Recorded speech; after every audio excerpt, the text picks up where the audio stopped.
अभिमन्यु को युग हिलाते हुए कहता है, ओ युग, तू ठीक है?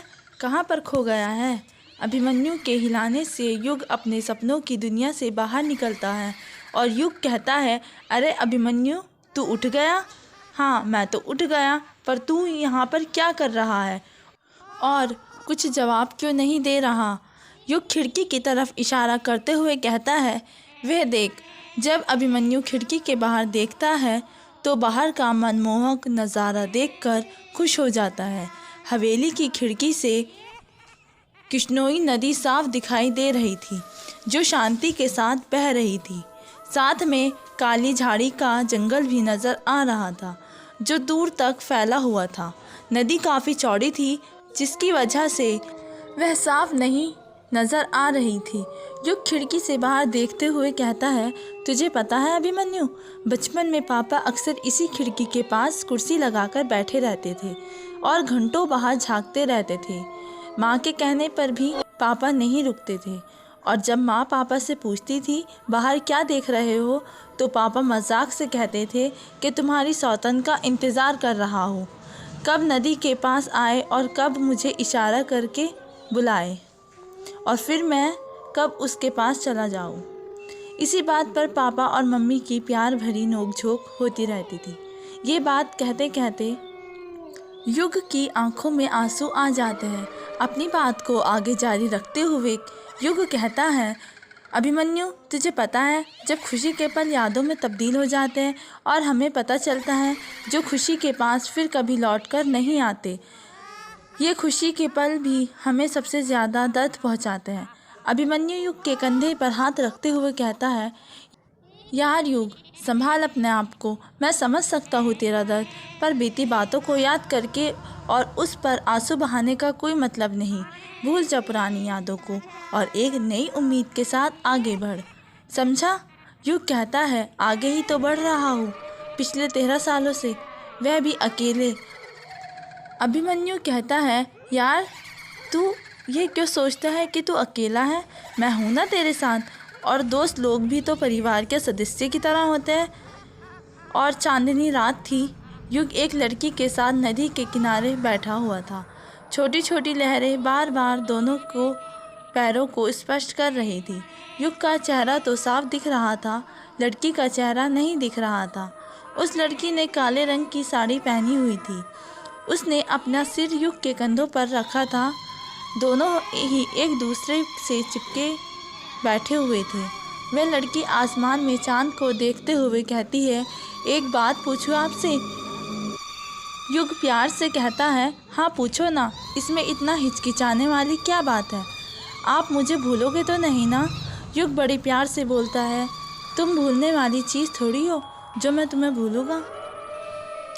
तुम तो वह हो जिसे मैं ज़िंदगी भर अपने पास रखना चाहता हूँ, अपनी बाहों में भरकर। इतना कहकर युग उस लड़की के कमर पर हाथ रखता है। वह लड़की युग से दूर हंसते हुए कहती है, कोई बातें बनाना भी आपसे सीखे। अच्छा चलिए ये बताइए, मैं आपके लिए क्या हूँ? युग कहता है, क्या हूँ मतलब ये है, मैं आपकी ज़िंदगी में क्या अहमियत रखती हूँ। युग उस लड़की से मजाक करते हुए कहता है, तुम कुछ अहमियत नहीं रखती मेरी ज़िंदगी में। मेरी ज़िंदगी मुझसे है, ना कि तुमसे। युग का जवाब सुनकर वह लड़की नाराज़ हो जाती है और कहती है कि सब लड़के एक जैसे ही होते हैं। वहाँ से उठकर जाने लगती है।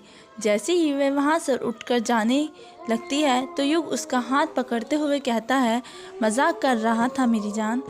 तुम जानना चाहती थी ना मेरी ज़िंदगी में तुम्हारी क्या अहमियत है, तो सुनो।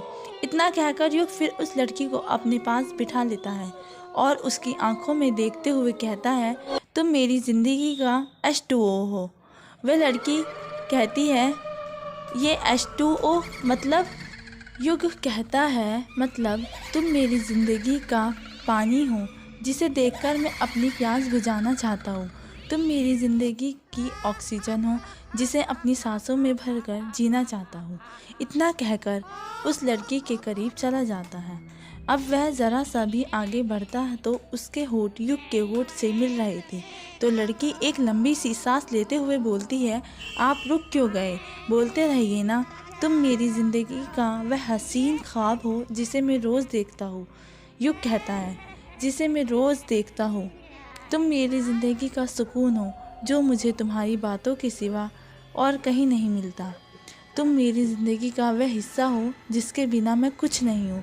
सच तो ये है, मेरा तुम्हारा बिना कोई वजूद ही नहीं है। युग को पता ही नहीं चल पाता कि कब बातें करते करते युग की होठ उस लड़की के होठ से टकरा जाते हैं। दोनों के ही होठ चिपके हुए थे, बिल्कुल ऐसे जैसे भंवरा फूल से चिपका हुआ हो। जब वह लड़की और युग एक दूसरे को स्पर्श करते हैं और दोनों एक दूसरे को अपनी बाहों में भर लेते हैं, और उस लड़की की काली साड़ी में युग पूरी तरह डूब चुका था। कोई इस बात का अंदाज़ा नहीं लगा सकता था। उस साड़ी भी उस लड़की ने साड़ी पहनी हुई थी। ऐसा लग रहा था कि वह साड़ी एक चादर हो जिसमें वह दोनों समाये हुए थे। दोनों एक दूसरे को समाहित हो गए थे।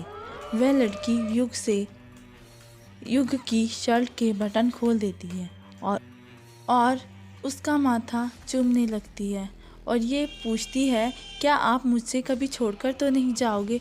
युग कहता है, कभी नहीं, मैं तुम्हें नहीं भूलूंगा और ना ही छोड़कर जाऊंगा।